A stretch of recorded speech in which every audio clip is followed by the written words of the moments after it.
Lewis's fight with Paychek shows just how good his right hand was, and I'll break down some of the mechanics behind it. Lewis commits all his body weight through the rotation of the torso, far more than what you're taught nowadays. You can clearly see this in this picture, and I've got another one showing it from a different right hand at a different angle too. Now this is important for 3 reasons. By changing head slots while you punch like this, you are committing full force into your punches. You will do far more damage. You are harder to hit as your head moves without you having to react to your opponent's punches. It is already in motion. And finally, you fully load up the left side, making the left hook more effective as well as the original right hand. With this combination, he misses the right but lands a perfect left hook and gets the knockdown. But look at what he does after. He doesn't admire his work. He ducks straight away, and he has that built into muscle memory, and this can be the difference between you getting hurt after landing a decent punch and making them miss. This next clip shows Lewis using the double right hand.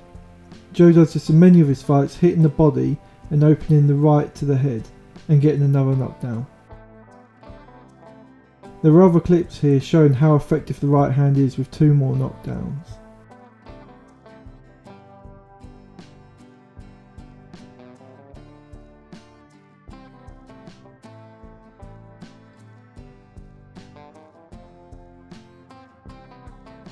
Lewis versus Beshore. I wanted to show how Lewis's jab is so strong and sharp even at the end of his career. Also how he used those right uppercuts and left hooks on the inside.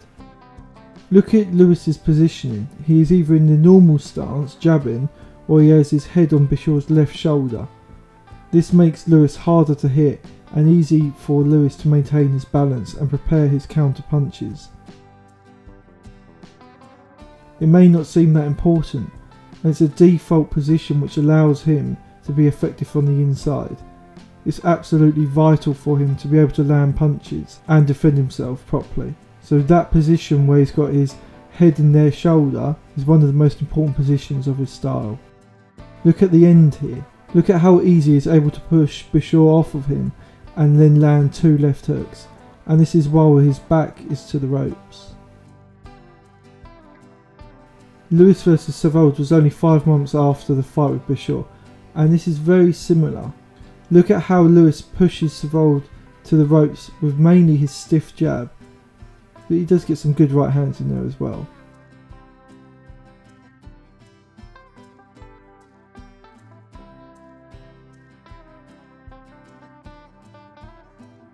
He's also using the inside slip left hook counters, but Joe seems to be landing more body shots in this fight against Savold, and his left hooks to the head are just outstanding. We'll see the slow-mo of this knockdown by the left hook. It's the same technique where his head is in the left shoulder, he creates some space and manages to land the hooks. It's such a vital position for Lewis. So Lewis versus Roper, we have the inside slip left hook again, which just shows how important it was to Lewis's style. Lewis manages to parry these jabs and land 2 power punches midway through Roper's combination. Lewis blocks with his left hand high and immediately throws that right hand left hook combination. The next clip shows Joe pressuring Roper, ironically to the ropes, where he lands a 3-punch combination starting with the right to the body. It's the same thing we've been talking about, the same head positioning on their lead shoulder.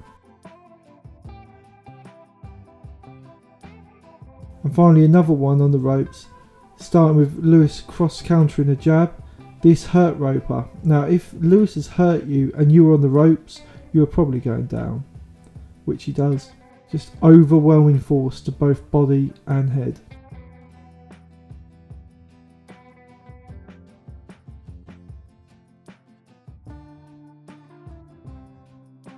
And finally Lewis versus Retzlaff. I don't know if I said that right, I'm just going to call him Charley. Lewis doesn't move too far when you pressure him. He tries to catch you with a power punch as you come in. He doesn't manage it in this first clip. He manages to block and roll most of the damage from those punches. However, I love this next clip.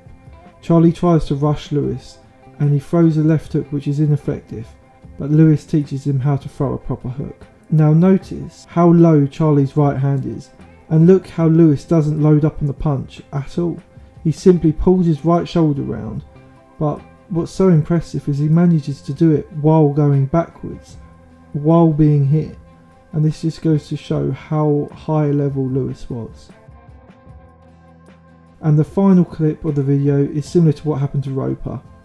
He hurts him and then he uses overwhelming force to the body and head while they are on the ropes to end the fight. That uppercut looked like it would hurt, doesn't it? Anyway, thanks for watching, guys.